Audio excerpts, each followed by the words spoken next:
আমার নাম রোকেয়া আহমেদ।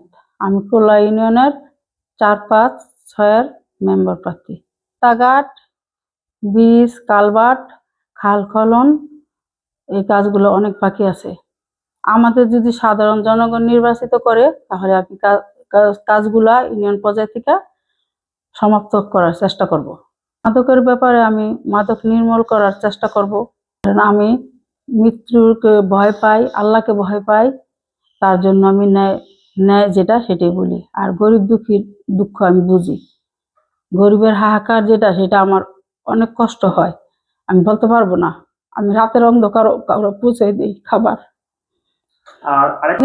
আমি যদি সাধারণ জনগণের মেম্বার হই তাহলে আমি ওদের প্রত্যেকের আশা পূর্ণ করব। ৪-৫-৬ ওয়ার্ডের জনগণের কাছে আমি দোয়া প্রার্থী। আমাকে আপনাদের সেবা করার সুযোগ দেন, আমি যেন আপনাদের সেবা করতে পারি এবং আমাদের কোলা ইউনিয়নের যেন উন্নয়ন করতে পারি। আমাদের জন্য দোয়া করবেন।